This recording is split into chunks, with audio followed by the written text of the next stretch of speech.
হয়। আর পরিপূর্ণ মুসলমান হতে গেলে যখন নামাজ ফরজ মুখে বলছি মেনে নিয়েছি তখন পড়তে হবে।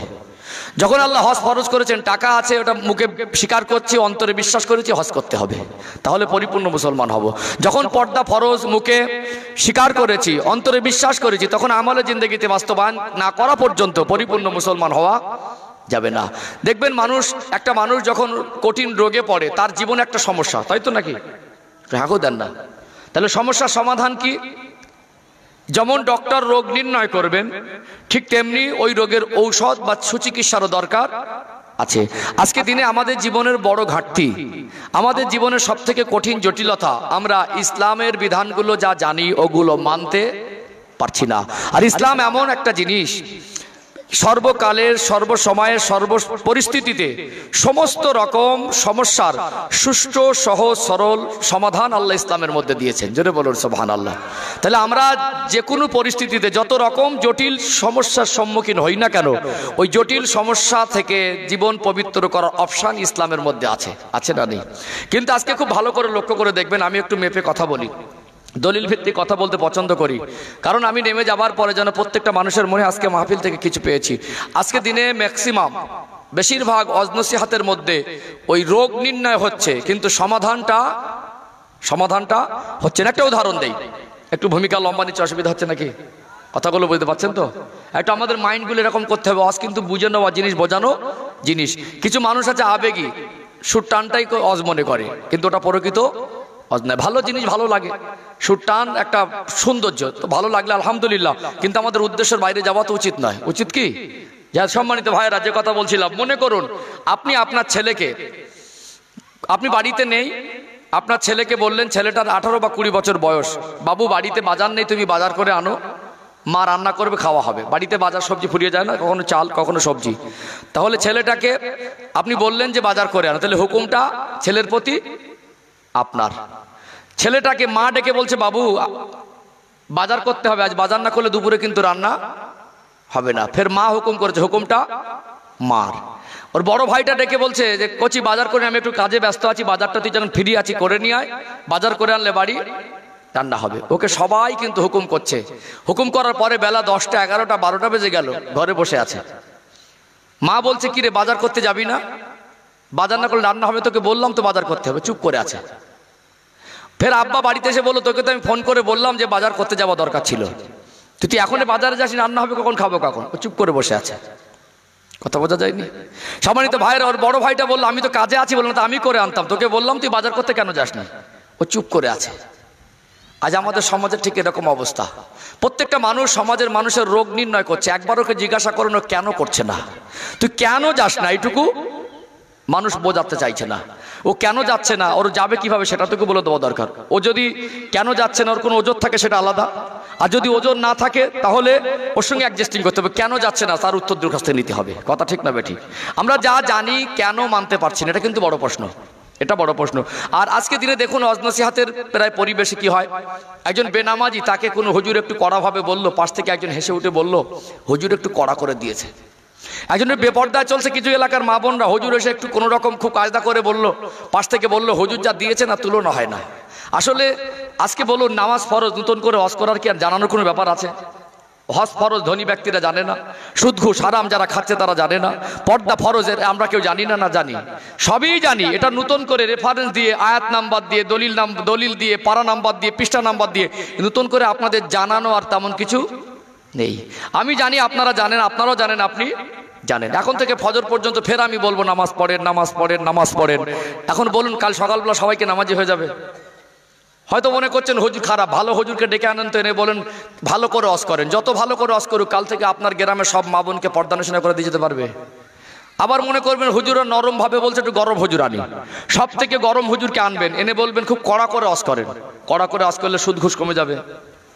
তাহলে সমাধান কি? কথা মনে বুঝতে পারছেন না?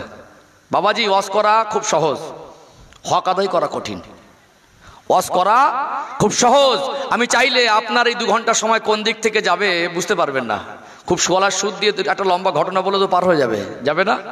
একজন অন্ধ মানুষ, সে 1 লাইন আরবি পড়তে পারে না, একটা ভালো বক্তার ওয়াজ শুনে মুখস্থ করে হুবাহু সে কপি করে বলে দিতে পারবে। পারবে না। কিন্তু বর্তমান প্রেক্ষাপটকে সামনে রেখে বর্তমান আমাদের জীবনের সমস্যার সমাধান দেওয়ার ক্ষেত্রে ইসলামের বিষয়ভিত্তিক আলোচনা দরকার আছে। কথা ঠিক না বেঠিক? কি আজ কিরকম মনে হচ্ছে? আমরা সবাই কিন্তু ওই রোগ নির্ণয় করছি, রুগীকে নিয়ে আমরা আক্রমণ করছি, কিন্তু রুগী ভালো হবে কি করে সেই সমাধানটুকু খুব একটা কেউ দিচ্ছে না। কিন্তু যেমন রোগ নির্ণয় দরকার, তেমনি তার উপযুক্ত ঔষধও দরকার। তাহলে আজকে আমি আলোচনার বিষয়বস্তু হিসাবে আপনাদের কাছে উপস্থাপন করতে চলেছি যে আমরা ইসলামিক জীবন ব্যবস্থাকে, অতএব ইসলামিক জীবন ব্যবস্থাকে আমরা আমালে জিন্দেগিতে কিভাবে বাস্তবায়ন করব। ৯৯% বিষয় মুসলমান জানে কোনটা নেকি আর কোনটা গুনাহ, কোনটা করতে হবে আর কোনটা ছাড়তে হবে। অতএব না জানা সেটা একটা সমস্যা, জানি না করব কি করে। আমরা জানি, এতে নতুন করে জানানোর কিছু নেই। আমাদের বর্তমান সমস্যা আমরা মানতে পারছি না কেন, মানবো কিভাবে সেই রাস্তাটুকু খুঁজে নেওয়া। কি মনে হয় আলোচনা বুঝতে পারছেন তো? কথা বাস্তব না অবাস্তব? সম্মানিত ভাইরা, তাহলে চলুন আজকে আমি ধাপে ধাপে আগে বাড়বো। সমাজ কেন পরিবর্তন হয় না? এখানে জলসা কেন দিলেন? জলসায় একদল মানুষ কেন দিতে চায়, আনন্দ পায়, একদল মানুষ কেন বিরোধী করে? আর জলসা দিয়ে আজকে কি লাভ পেলেন তারও একটা হিসাব দেওয়া দরকার আছে বলে মনে করি। কারণ আজকে বহু জলসা কমিটিও জানে না জলসা কেন দেয়, বহু জলসা শূন্যওয়ালাও ভালো করে মূল্যায়ন করেনি জলসার উদ্দেশ্য কি, বহু বক্তাও বোঝে না জলসাটা কেন দেওয়া হয়, জলসার থেকে কি মানুষ পাবে। সেইটুকু যদি মূল্যায়ন করতে আজকে, তাহলে জলসার হাকিকাতে সেভাবে কিছু দিতে পারতো। কথা ঠিক না বেঠিক? সবাইকে এক পাল্লা জানছেন, আমার থেকে অনেক জ্ঞানী মানুষ আছে, তবে আমি দেখেছি আমাদের জীবনে সমাজে ঘাটতি এখন বেশি, প্রত্যেকটা স্তরে ঘাটতি বেশি, অযোগ্য মানুষ বেশি। আমার কথায় বার্তায়, আমার আলোচনায়, শব্দচয়নে যদি মনে হয় যে আমি অযোগ্য, আমার থেকে দূরে থাকা ভালো। কারণ এই জায়গাটার অনেক সম্মান মর্যাদা, এখানে যখনই কোনো অযোগ্য ব্যক্তি আসবে এর ভারসাম্য নষ্ট হবে। দেখবেন একটা বিচার ব্যবস্থার ক্ষেত্রে যদি একজন বিচারক ন্যায়ের পরায়ণ না হয়, সেখানে অনেক সময় সমস্যা কমা যেমন তেমন বেড়ে যায়। কি বেড়ে যায় না?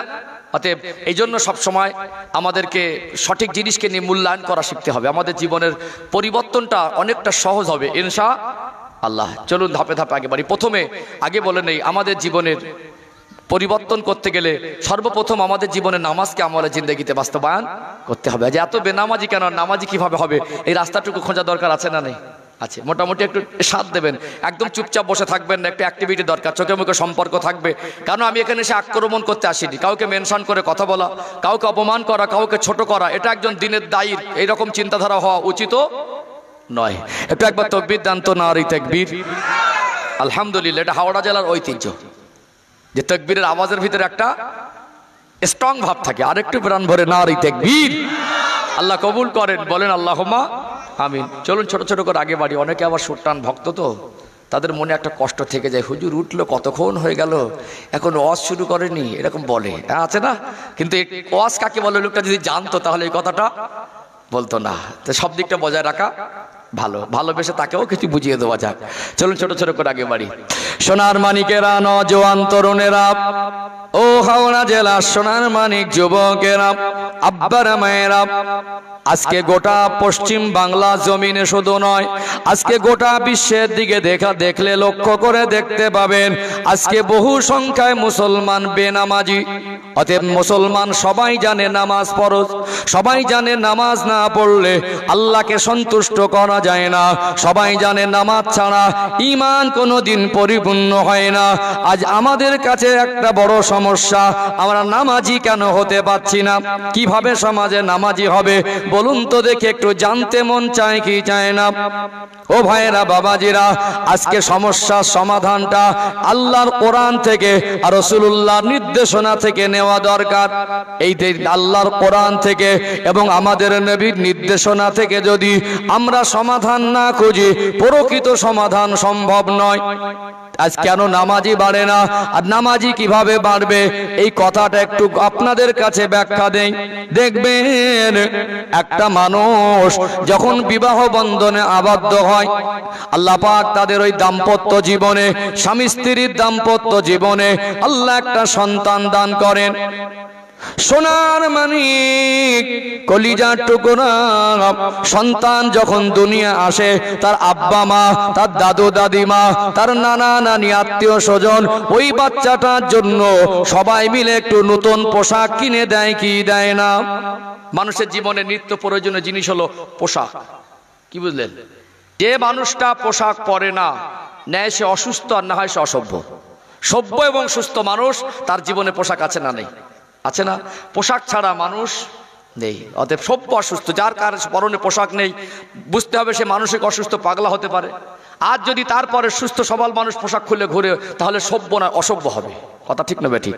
তাহলে বলুন, আজকে এই পোশাক কিনে দেওয়ার ক্ষেত্রে আমরা কোনোদিন অপারগতা স্বীকার করেছি? কেউ অপারগতা স্বীকার? কোনো বাবা মা বলে না যে আমি আমার বাচ্চার পোশাক দিতে পারবো না। একটা বাবা এত গরিব, পৃথিবীর সব থেকে গরিব, সব থেকে অসহায়। কিরকম অসহায়? দুটো হাত নেই মনে অসহায়, দুটো পা নেই মনে অসহায়, দুটো চোখ নেই মনে। এরকমও বাবা যদি দুনিয়ায় থাকে যার দুটো হাত নেই, দুটো পা নেই, দুটো চোখ নেই, নিশ্চয়ই সে ব্যক্তির অসহায়। তারপর ওই বাবাটা তার সন্তানকে উলাঙ্গ করে পোশাকবিহীন বড় করছে বা রেখে দিয়েছে, এরকম নজির পৃথিবীতে আছে? আছে কি? ও ভাইজানেরা, সোনার মানিক যুবকেরা, আব্বারা মায়েরা, দেখবেন দুনিয়ার যে কোনো স্তরের বাবা মা হোক না কেন, দুনিয়ার কোনো বাবা বাচ্চাকে পোশাক দিতে পারবো না এই অপারগতা স্বীকার করিনি। আজকে আমাদের বাচ্চাদের পোশাকের ব্যবস্থা যে কোনো মূল্যে আমরা করে দেই। যদি আমার রোজগার করার ক্ষমতা না থাকে অন্যের কাছ থেকে সাহায্য চেয়ে ভিক্ষা করে পোশাক পরিয়ে দেই। যদি দুনিয়ার জমিন ওই সন্তানটা আব্বা খারা হয়, মা খারা হয়, যদি একটা বাচ্চাকে কেউ পার্কের ডাস্টবিন থেকে উঠিয়ে নিয়ে আসে, দুনিয়ার সভ্য সমাজের মানুষ কেউ না কেউ তার পোশাকের ব্যবস্থা করে দেয়। অতএব পোশাক দেওয়ার ক্ষেত্রে দুনিয়ার কোনো বাবা মা অপারগতা স্বীকার করে না। করে কি?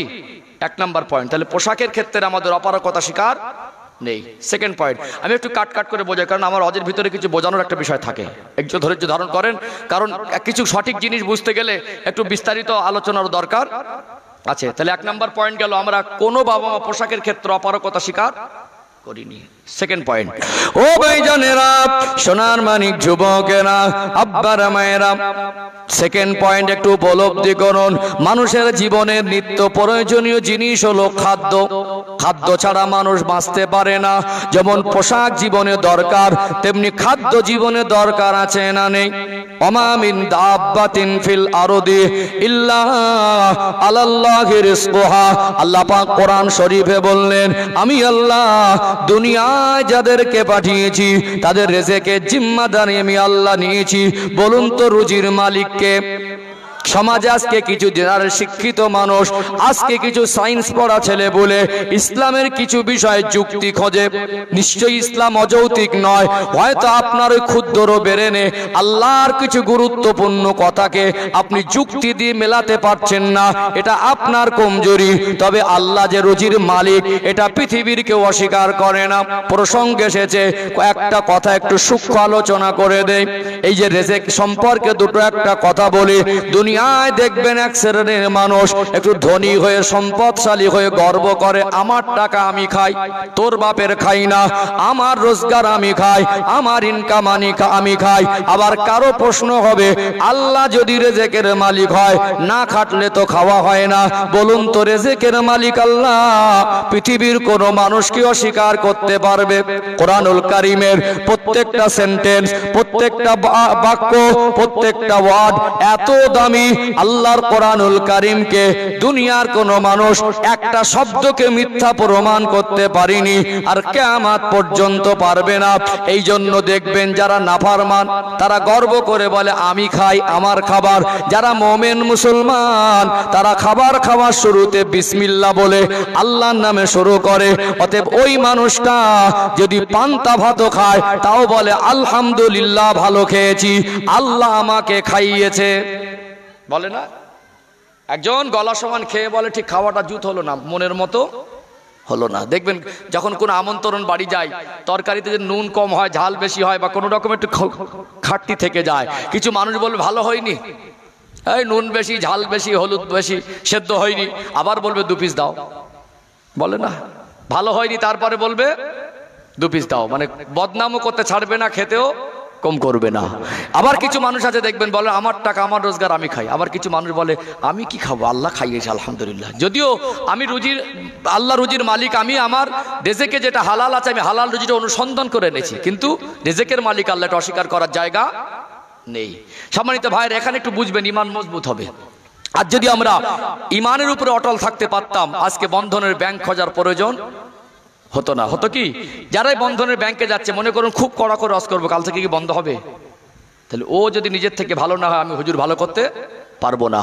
ওর জীবনের ঘাটতি পূরণের জন্য ওকে ইসলামের সঠিক আলো রাস্তা দেখিয়ে দেওয়া দরকার।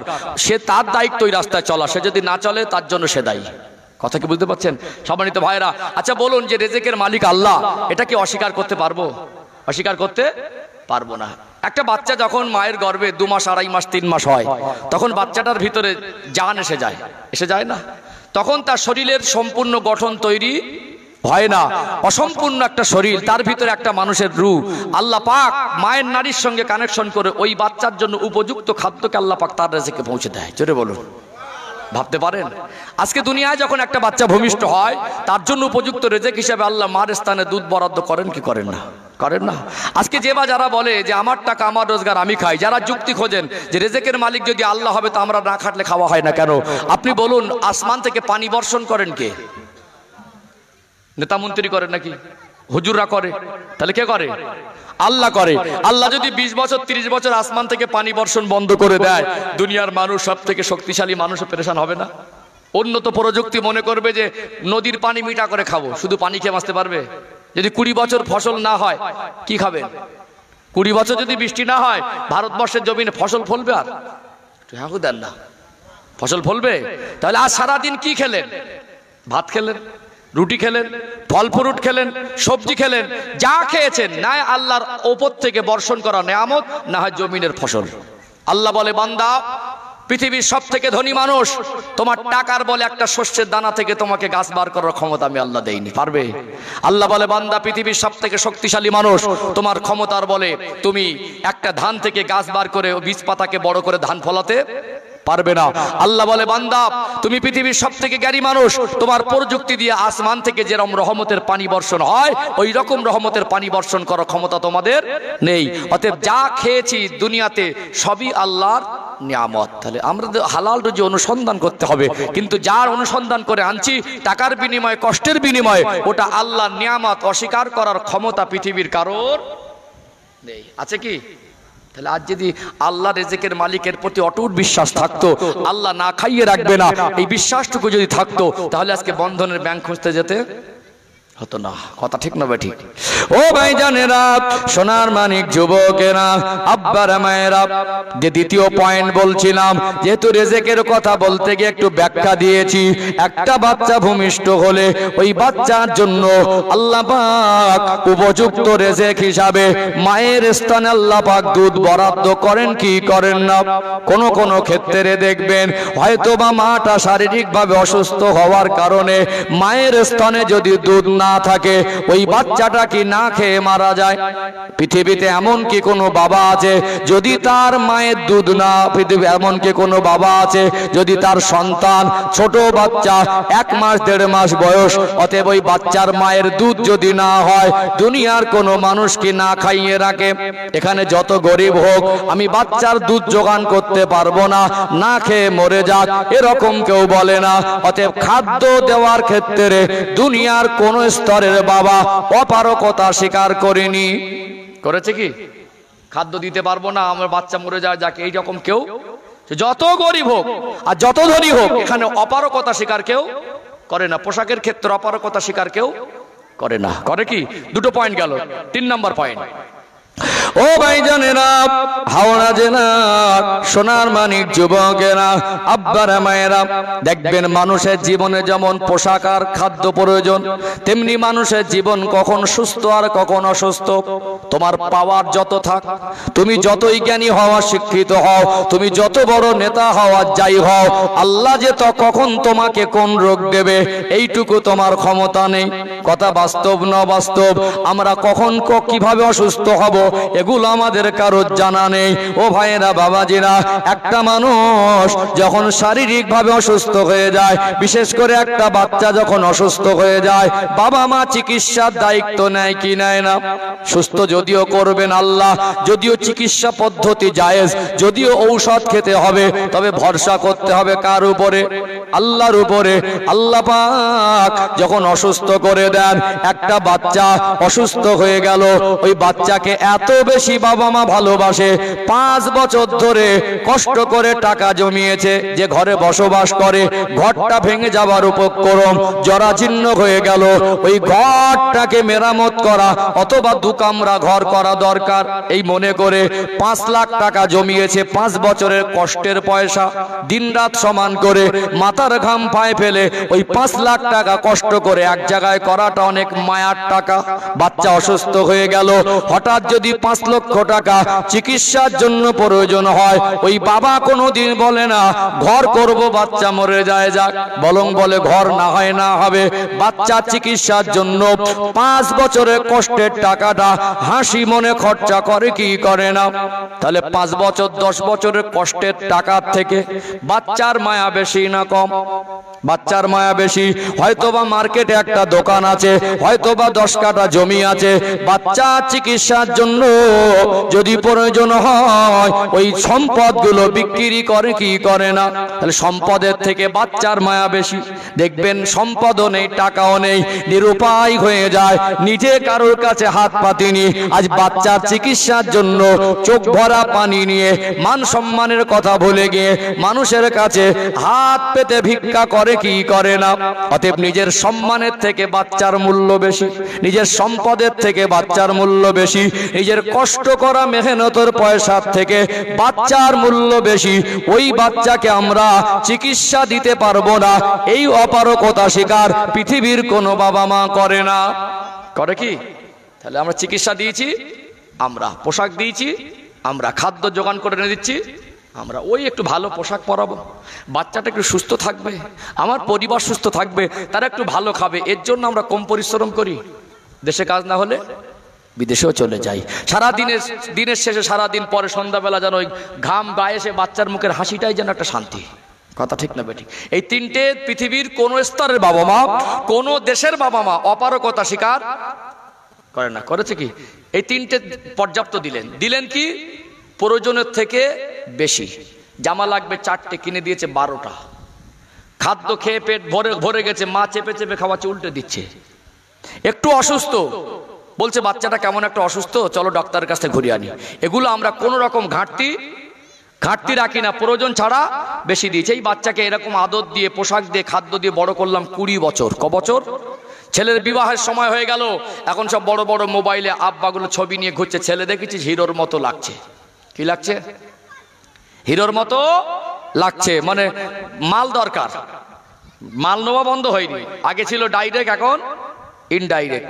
বিয়ের সময় বলবে কোনো দাবি দাবা নেই, মান সম্মানের তাগিদে। আর যদি পরে মালমাত্রা বুঝে না দেয়, ও মেয়েটাকে কত পেরেশানি থাকতে হয় আজকে বর্তমান সময় বোঝা যাচ্ছে।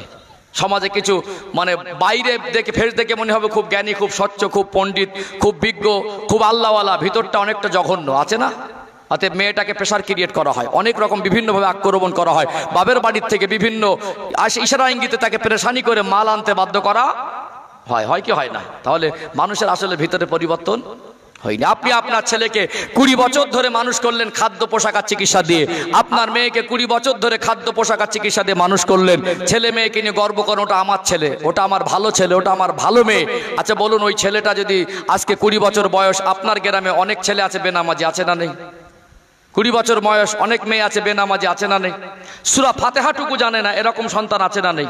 তাহলে আপনি যে সন্তানকে 20 বছর মানুষ করলেন, সূরা ফাতিহাটুকু শিক্ষা দিলেন না, 5টা কলেমা শেখালেন না, কোরআন শরীফ পড়া শেখালেন না, নামাজ কিভাবে পড়তে হয় শেখালেন না, হুজুর এসে 2 ঘন্টাকে নামাজি বানাতে পারবে? কথা মনে বুঝতে পারছেন না? হুজুরের বাপের ক্ষমতা আছে 2 ঘন্টাকে নামাজি করে দিয়ে যাবে? কারণ নামাজ এমন একটা জিনিস, 2 ঘন্টায় মানুষের নামাজ শিখিয়ে দেওয়া যায় না, এটা প্র্যাকটিক্যালের জিনিস। কে? বিশেষ কিছু দোয়া কালাম মুখস্থ করতে হয়। কমের উপরে প্রত্যেকটা মানুষ নামাজি হতে গেলে তার 5টা সূরা মুখস্থ দরকার। কটা?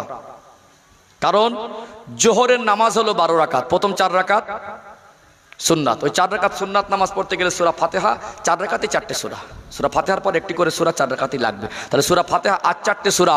যে বা যারা, আপনার ছেলে হোক, বাবা হোক, স্ত্রী হোক, মেয়ে হোক, এই গ্রাম হোক আর আপনার গ্রাম আর আমার গ্রাম হোক, যে বা যারা 5টা সূরা জানে না, ওর জীবনের কোনো দিনের একদিনের নামাজ শুদ্ধ হয়নি। কথা বাস্তব না বাস্তব? যার জীবনে তার একটা দিনের নামাজ শুদ্ধ হলো না, ওকে আমরা বলছি ভালো। কথা বুঝতে পারছেন না?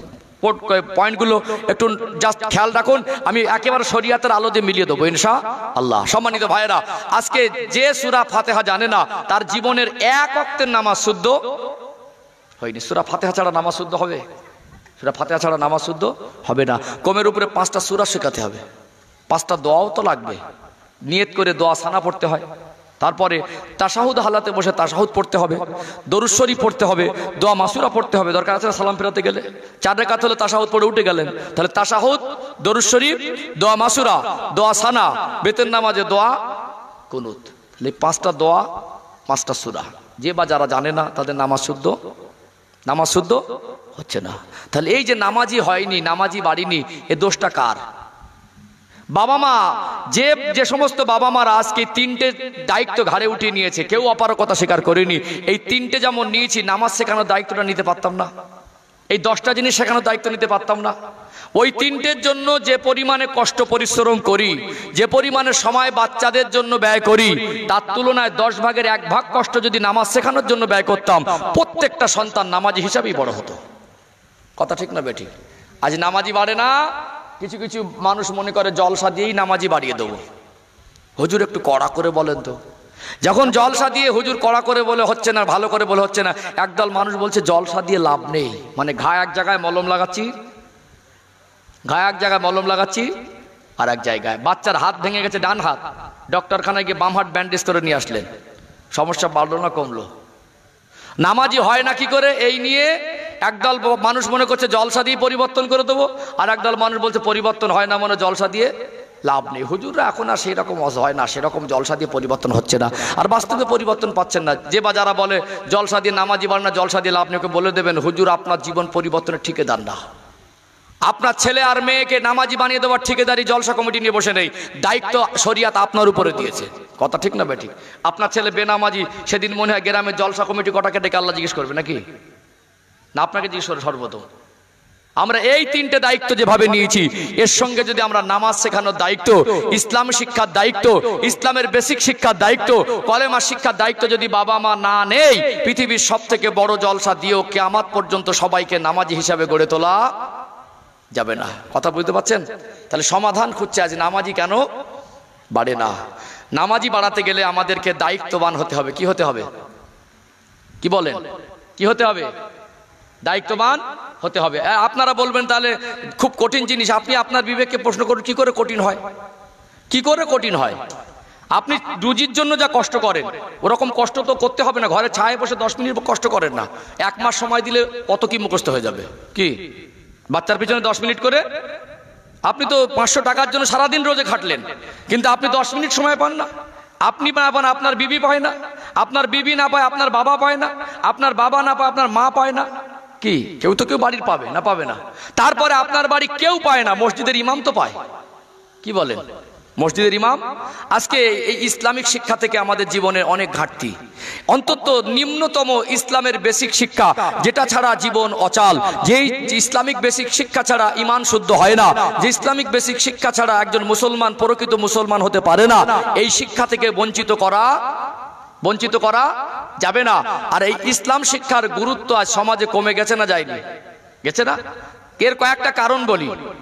ইসলাম শিক্ষার গুরুত্ব কেন কমে গেছে, কয়েকটা কারণ বলি। সম্মানিত ভাইরা, খুব ভালো করে লক্ষ্য করবেন, বিশেষ করে দেখবেন যারা খুব পয়সাওয়ালা মানুষ, যাদের খুব অর্থশালী মানুষ, যারা মানে মোটামুটি যারা খুব অর্থশালী, একজন ডক্টর, একজন ইঞ্জিনিয়ার, একজন ব্যারিস্টার, একজন উকিল, একজন মাস্টার, একজন আইপিএস, একজন ডিএম, বলুন এদের ছেলে মেয়েকে মাদ্রাসায় পড়াচ্ছে?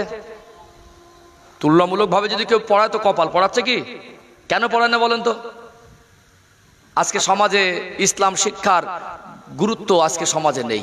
দেখবেন ওই মনে মনে করবেন আমি তো মাস্টার, আমি তো ডক্টর, আমি তো বড় চাকরিজীবী, আমার তো অভাব নেই, আমার 1.5 লাখ 2 লাখ টাকা বেতন, কিন্তু আমার ছেলে যদি হাফেজ বা আলেম হয়, মাওলানা বা মুফতি হয়, ওই ইমাম সাহেব হয়ে মসজিদে ইমামতি করবে, 8,000 টাকা বেতনের সংসার। হিসেব কি? সেই হিসেব করছে 8,000 টাকা বেতনের সংসার। ও যে আলেম হলো তাহলে করবে কি? তাহলে আমার ছেলেকে ওই মসজিদে দেবে, একটা ভালো মসজিদ। এখনকার মসজিদের ম্যাক্সিমাম সব মানে কমিটিরা হচ্ছে মূর্খ। মাইন্ড করবেন না, সূরা ফাতিহা জানে না, ইমামের উপরে আঙুল তোলে। যদি মসজিদে একটা কোনো ময়লা পড়ে থাকে, সেখানে ইমামের দিকে 8 চোখে দেখে, মনে করে ইমাম ওর বাপের চাকর। মাইন্ড করবেন না সম্মানিত ভাইয়েরা। আবার বেতন বাকি। যদি প্রত্যেকটা মসজিদের ইমামের বেতন 50,000 হতো, আর প্রত্যেকটা মসজিদে যদি প্রকৃতপক্ষে দিন শিক্ষার একটা ভালো পরিবেশ তৈরি করা যেত, প্রত্যেকটা বাড়ি থেকে অন্তত তার বাবা মা স্ত্রী সন্তান সবাই যদি ব্যতিব্যস্ত থাকতো, তার বাচ্চাকে 10 মিনিটের জন্য এরকম একজন আলেমের দরবারে 10 মিনিট করে দিনে বসানো যেত, আজকে আমাদের জীবনের নামাজ শিক্ষার ঘাটতি থাকতো না। আর আজকে ডক্টর মাস্টার ব্যারিস্টার এরাও কোনোদিন বাচ্চাদেরকে আলেম করা থেকে পিছুপা হতো না। এরা বলতো যে সমাজে একজন আলেমের সম্মান অনেক বেশি, একজন ইমামের সম্মান অনেক বেশি, একজন ইমাম তিনি, অতএব তার নেতৃত্বে তার মহল্লার মানুষ পরিচালিত হবে। কি যদি ওই গ্রামের যদি একটা মানুষ মুখ্যমন্ত্রী হয়, তাও ইমামের পিছনে ইক্তেদা করতে হবে। ওই গ্রামের যদি একজন মানুষ সুপ্রিম কোর্টের বিচারপতি হয়, রাষ্ট্রপতি হয়, ডক্টর ইঞ্জিনিয়ার হয়, বৈজ্ঞানিক হয়, তাও একজন ইমামকে শ্রদ্ধা করতে হবে। আসলে ইমামের নেতৃত্বে সাধারণ মানুষ চলে না, ইমামদেরকে হক বুঝে দেওয়া হয় না। আমরা আবার কিছু কিছু জায়গায় আমরা কি করি, অযোগ্য ইমাম খুঁজি, মানে আমাদের নেতৃত্ব যেন ইমামের উপরে চলে এবং ইমাম সাহেব যেন কম পয়সায় পাওয়া যায়। কথা কি বুঝতে পারছেন? তাহলে আজ যদি মসজিদের বেতন 50,000 টাকা হতো, 70,000 টাকা হতো, আজকে শিক্ষিত মানুষেরা তারা তাদের সন্তানকে আলেম করতো না। তারপরে দেখবেন যে নাই ইমামতি আর না হয় মাদ্রাসা শিক্ষকতা। কিন্তু আল্লাহ নবী সাল্লাল্লাহু আলাইহি সাল্লাম বলছেন, খায়রুকুম মান তাআল্লামাল কুরআনা ওয়া আল্লামা, তোমাদের মধ্যে সবচেয়ে ওই ব্যক্তি উত্তম যিনি কোরআন শরীফ নিজে শিখলো অপরকে শিক্ষা দিল। দেখবেন ওই মাদ্রাসার হুজুররা না ওই বিল নিয়ে লোকের বাড়ি বাড়ি ভিক্ষা করছে। বললো আমার ছেলে বিল নিয়ে ভিক্ষা করবে, 4 মাস 6 মাসের বেতন বাকি। যে মাদ্রাসাগুলো চলে 4 মাস 6 মাসের বেতন বাকি। অতএব ইমামদের উপর এক শ্রেণীর মানুষের একটা অনীহা ভাব এসে গেছে, আলেমদের উপর এক শ্রেণীর মানুষের একটা খারাপ ধারণা এসে গেছে। আজকে আমরা আলেমদের আর ইমামদের হক বুঝে দেইনি বলে আজকে তারা দিনের সাথে সবর করে যাচ্ছে, আর এই সবরের ফায়দা এক শ্রেণীর দুষ্ট প্রকৃতির মানুষ ওঠাচ্ছে, যার কারণে ইসলাম শিক্ষার গুরুত্ব যত দিন যাচ্ছে সমাজের মানুষের কাছে কমে যাচ্ছে। কি মনে হয়? আজকে যেমন ছেলেরা লেখাপড়া শিখে চাকরি পাচ্ছে না, যদি সেই রকম যদি ইসলাম শিক্ষার গুরুত্ব থাকতো, মসজিদ মাদ্রাসায় 1 লাখ 1.5 লাখ টাকা করে বেতন হতো, তখন প্রত্যেকটা বাবা মা বলতো আমার ছেলেকে আমি হাফেজ আলেম করবো। বলতো কি বলতো না? যদিও দিন হাসিল করার উদ্দেশ্য, দিন জ্ঞান অর্জন করা, ইসলামের শিক্ষা অর্জন করার উদ্দেশ্য দুনিয়া কামাই নয়, তারপরেও তো তার দুনিয়া চলতে হবে। কথা ঠিক না বে ঠিক? সম্মানিত ভাইরা, আজকে এই জন্য আমাদের সমাজে ইসলামিক শিক্ষার প্রতি মানুষের গুরুত্ব কমে গেছে। অঙ্কে কাঁচা হলে মাস্টার ঠিক করে, ইংরাজিতে কাঁচা হলে প্রাইভেটে ভর্তি করে না, কিন্তু আরবিতে কাঁচা একবারও বাবা মার চেতনা ফেরে না। আজকে আমাদের ছেলে মেয়েদেরকে বলি আমার ছেলে, আমার সন্তান, এটা আমার গর্ব করি, খুব ভালো, আমার ছেলের নকশা ভালো, চেহারা ভালো, কথাবার্তা ভালো, ওই ভালোটা আল্লাহর কাছে ভালো হচ্ছে কিনা সেটাও দেখতে হবে। আপনার ছেলের জন্য 10 কাঠা জমি কিনে দিলেন, 5 তলা বাড়ি করে দিলেন, আপনার ছেলেকে MA পাস করে দিলেন, ছেলেটা বেনামাজি, এত কিছু ডিগ্রি কোয়ালিফিকেশন থাকার পরে, এত সম্পদ আর বিল্ডিং করে দেওয়ার পরে, এসি লাগিয়ে দেওয়ার পরে আল্লাহ আপনার ছেলের জিন্দেগির উপরে খুশি হয়েছে কিনা এটা একবার ভাবা দরকার ছিল। ওর জিন্দেগিটা আল্লাহর পছন্দের মতো যদি না হয়, পৃথিবীতে যতই ভালো হোক ও ভালোর কোনো মূল্য নেই। কথা কি বুঝতে পারছেন? সম্মানিত ভাইয়ের, এখানে আমি বলবো যারা শিক্ষিত মানুষ, জেনারেল শিক্ষিত মানুষ, আপনাকে আমি বলতে চাই, মেসেজ দিতে চাই, আপনার সন্তানকে ডক্টর মাস্টার করুন, আপত্তি নেই। হাফেজ আলেম মাওলানা মুফতি নাইবা করলেন, আপনার সন্তানকে কোরআনের শিক্ষা থেকে বঞ্চিত করতে পারবেন না, কলেমা শিক্ষা থেকে বঞ্চিত করতে পারবেন না, নামাজের শিক্ষা থেকে বঞ্চিত করতে পারবেন না। আজকে আমাদের সমাজে আমার ভাই একজন উচ্চপদস্থ চাকরিজীবী হলে আমি গর্ব করে বলবো ওটা আমার ভাই। আমার একটা ভাই ডাক্তার হোক না, মাস্টার হোক না, সব ভাইকে মাদ্রাসায় পড়াতে হবে এমন বলছি না। অন্তত সে নামাজি হিসেবে বড় হোক, অন্তত সে দিনদার হিসেবে বড় হোক, অন্তত সৎ হিসেবে বড় হোক। তা না হলে আজকে অনেক শিক্ষিত মানুষ সপরিবারে বেপর্দায় বের হচ্ছে না, হয় না? অনেক শিক্ষিত মানুষ অভাব নেই, এসি রুমে বসে বসে ঘুষ খাচ্ছে না, খায় না। তারা মানুষ হয়েছে, প্রকৃত মানুষ হতে পারেনি। তাদের শিক্ষা আছে, তাদের ভিতরে প্রকৃত দিন শিক্ষা নেই। তাদের অন্তরে দুনিয়ার লোভ লালসা আছে, প্রকৃত পক্ষে আখিরাতের ভয় তাদের অন্তরে নেই। অতএব মানুষের এই জীবনে যদি আল্লাহ খুশি না হয়, এই জীবনের কোনো মূল্য নেই। চলুন আজকে আমরা যেটা ভালো মনে করছি, আমাদের সন্তানদের জন্য ভালো মনে করছি, এইটুকু সব ভালোকে আমাদের কাছে ভালো হলে আল্লাহর কাছে ভালো হবে এমনটা নয়। প্রকৃত ভালো কি জিনিস সেগুলো আমাদেরও জানা দরকার আছে না? নেই? আছে না? তারপরে এই নামাজের কেন নামাজি হয় না, আমি এগুলো কিন্তু সমাধান বলছি। নামাজ পড়া দরকার এটা বলছি না, সবাই জানেন। আমি কিন্তু নামাজি কেন বাড়ছে না, সমাজে কিভাবে নামাজি বাড়বে সেই সমাধানটুকু বলছি।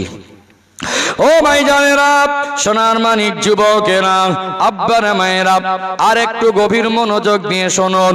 কোরআন শরীফে আল্লাহ দয়াময় স্পষ্ট করে বললেন, আল্লাযী খালাকাল মাউতা ওয়াল হায়াতা লিয়াবলুয়াকুম আইয়ুকুম আহসানু আমালা। কোরআন শরীফে 114টি সূরা আছে। এই সূরাটা হলো 67 নম্বর সূরা। সূরার নাম হলো সূরাতুল মুলক। 29 পারা শুরুতে পাবেন 2 নম্বর আয়াত সূরা আল মুলকের। আল্লাহ পাক বললেন, আল্লাযী খালাকাল মাউতা ওয়াল হায়াতা লিয়াবলুয়াকুম আইয়ুকুম আহসানু আমালা। আমি আল্লাহ হায়াত আর মউতের মাঝে তোমাদের জীবনে একটা সময় নির্ধারণ করে দিয়েছি, যেটা আমার আপনার হায়াতে জিন্দেগি, হায়াত আর মউতের মাঝে। আল্লাহ বললেন, লিয়াবলুয়াকুম আইয়ুকুম আহসানু আমালা। আমি আল্লাহ দেখতে চাই তোমরা কতটুকু ভালো কাজ করে আসতে পারো। অতএব ভালো কাজ বলতে আল্লাহর হুকুমে যেগুলো ভালো ওগুলোই ভালো, আল্লাহর আদেশ নিষেধের মধ্যে ভালোটাই ভালো। আর নিজের মন মর্জি যেটা ভালো মনে করি ওটা আল্লাহর দৃষ্টিতে, আল্লাহর নজরে যদি ভালো না হয়, শরীয়তের আইনে যদি ভালো না হয়, কোরআনের ঘোষণা নবীর বাণীতে যদি ভালো না হয়, ও ভালোর মূল্য আল্লাহর কাছে 1 পয়সা নেই।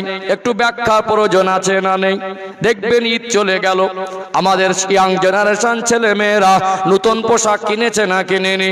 প্রত্যেকটা পরিবারের গার্জেনরা তাদের সন্তান আর পরিবারের সদস্যদেরকে নতুন পোশাকের ব্যবস্থা করে দিয়েছে না দেয়নি?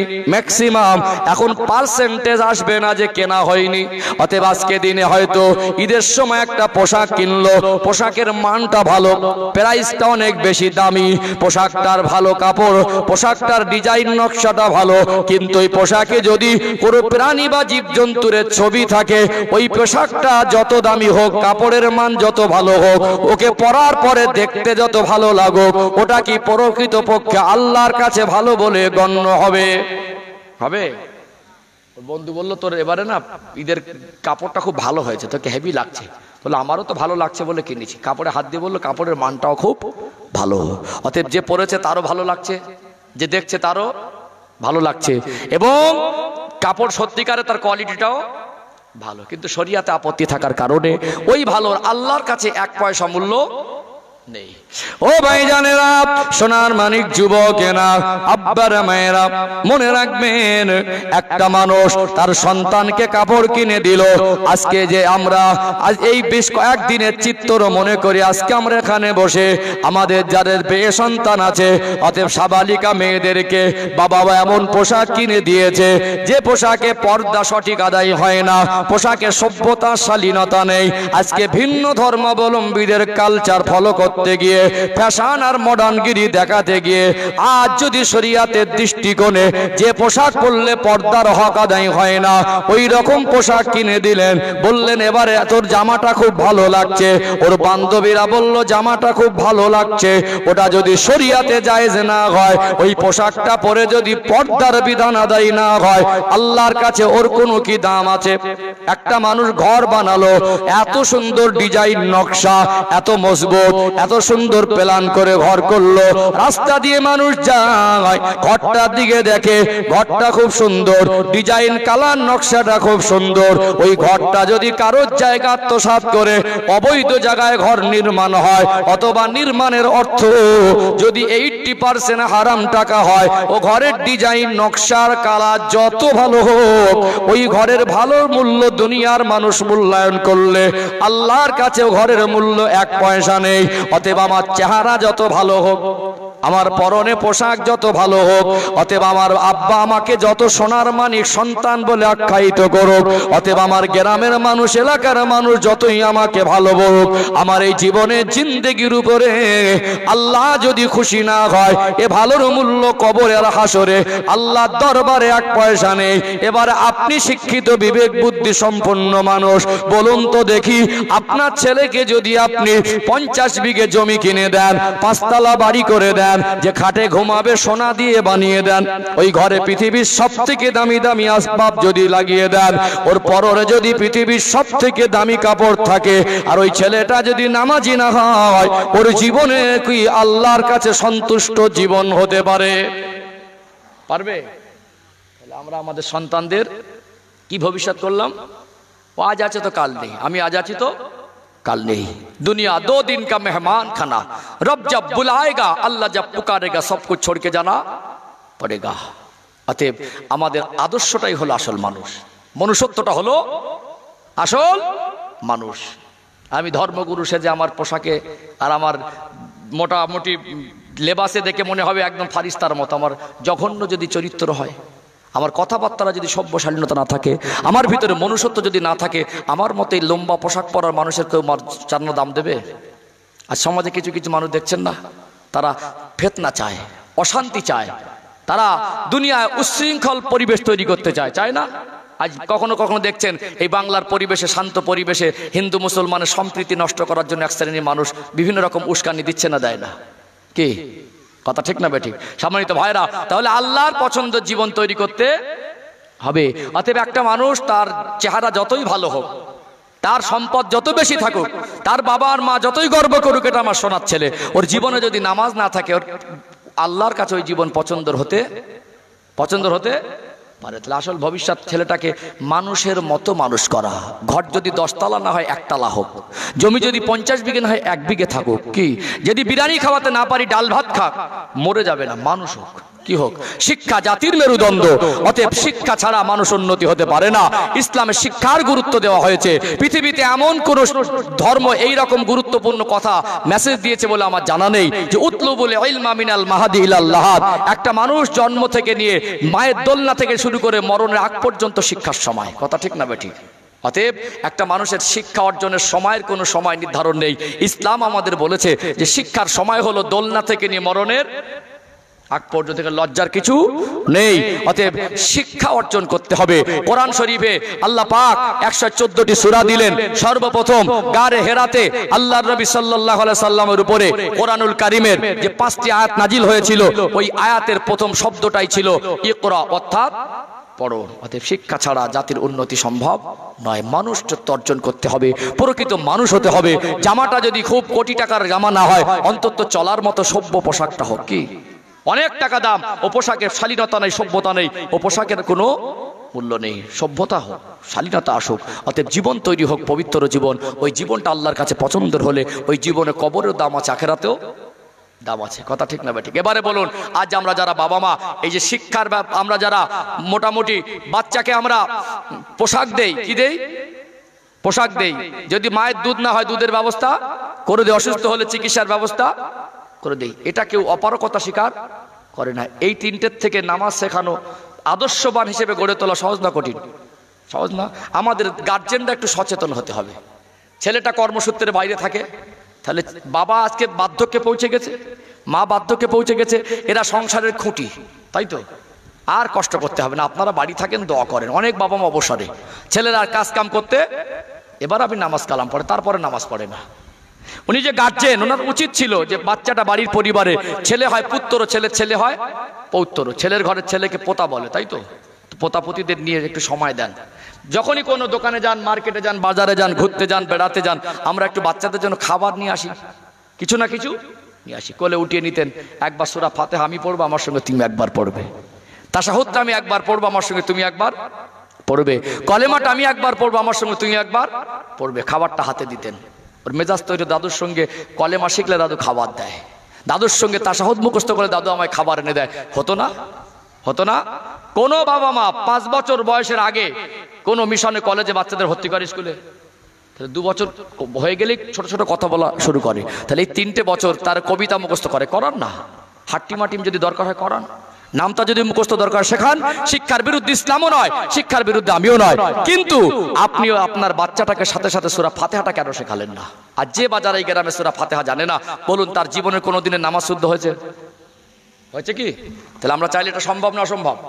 দাদুরা চাইলে হবে না? দাদুরা চাইলে হবে। কোনো দাদু আছে দেখবেন বিড়ি খায়, ছোট পোতাটাকে বলছে, বাবু আমার দাদু ভাই বালিশের তলায় বিড়ির বান্ডিলটা চেনে দাও তো, দাদু ভাই ওই খৈনির ডিব্বাটা চেনে দাও তো। ও বড় হয় নামাজি হবে? নামাজি হবে না, বিড়ি হবে। বাবা আসলেন, কষ্ট করে 10 মিনিট সময় দেন, খাবার জন্য 8 ঘন্টা ডিউটি করলে রোদে খাটলেন, ওর একটু ভালো পোশাক আর খাবারের জন্য, তাই তো? কি মানুষের পেটের জন্য যে মানুষ খাটে, পোশাক আর পেট তো চালাতে হবে নাকি? মানুষ প্রয়োজনে তো অর্থ উপার্জন করে, তাহলে বাচ্চাদের মুখে হাসি ফোটানোর জন্য, তাদের পিছনে ব্যয় করার জন্য 8 ঘন্টা খাটলেন, ওকে জাহান্নামের আগুন থেকে বাঁচানোর জন্য 10 মিনিট খাওয়া দরকার ছিল না? বাবা আমার সঙ্গে একবার পড়ো, ঠিক আছে আপনি ব্যস্ত, আপনার ওয়াইফ তো 10 মিনিট সময় পাবেন, ঠিক আছে ওর ওয়াইফ ব্যস্ত, ইমাম সাহেব তো 10 মিনিট সময় দিত, আপনি 10 মিনিট দিয়ে আসতে পারতেন, তাও সমাজ পরিবর্তন হবে না? পরিবর্তন হবে। এখান থেকে প্রতিজ্ঞাবদ্ধ হতে হবে। ওই তিনটের সঙ্গে আরেকটা, ইসলামের বেসিক শিক্ষা, শিক্ষা ছাড়া আগে পাওয়া যাবে। জেনারেল শিক্ষাও দেন, ডক্টর মাস্টার করুন, চাকরিজীবী হোক, ওর সঙ্গে ইসলামের আদর্শের ধর্মীয় শিক্ষা থেকে বঞ্চিত করা যাবে না। সম্মানিত ভাইরা, অতএব একটা মানুষ সে তার নিজের মতো করে ভালো হবে, প্রকৃত ভালো হতে পারবে না। কারণ ইসলাম কি এটাই আমরা জানি না অনেকে। ইসলাম হলো মানব জাতির জীবন বিধান, যে জীবন বিধান আল্লাহ তৈরি করে দিয়েছেন। আর এই জীবন বিধানের মধ্যে দুনিয়ার মানুষের কোনো ব্যক্তিগত মত ঢোকানো চলে না, ঢোকাতে পারবেও না। আর ইসলামকে মানুষ যাতে সহজে বুঝতে পারে, সহজে জানতে পারে, সহজে মানতে পারে, আল্লাহ পাক ইসলামের মধ্যে দুটো শ্রেষ্ঠ নিয়ামত দিয়েছেন। একটা হলো আমাদের প্রিয় নবীকে আল্লাহ পাক উপহার দিয়েছেন, জেনে বলুন। আর একটা হলো আল্লাহ কোরআনুল কারীমকে আল্লাহ আমাদের জন্য উপহার দিয়েছেন। আমরা ইসলামের মূল বিষয় জানি কিসের উপরে ভিত্তি করে? কোরআন এবং হাদিসের উপরে ভিত্তি করে। কোরআন হাদিস ইজমা কিয়াস বলে না? কোরআন হাদিস ইজমা কিয়াস। কোরআনটা তো জানি আল্লাহ আসমানি কিতাব, হাদিস তো জানি নবী সাহাবাদের কর্ম, নবীর কথা, নবীর মুখে জবানের বাণী, নবীর আমল, এগুলো হাদিস। হাদিসের মধ্যে সীমাবদ্ধ। সম্মানিত ভাইরা, কিন্তু মনে রাখবেন এখানে আমাদেরকে জানতে হবে আজকে ইসলামের ভিতরে যে ইজমা কিয়াস আমরা যেটা মানি, ইজমাটা কি আর কিয়াসটা কি একটু বলে দেন। প্রসঙ্গ এসেছে, আমরা যখন কোন সমস্যায় পড়ি, ইসলাম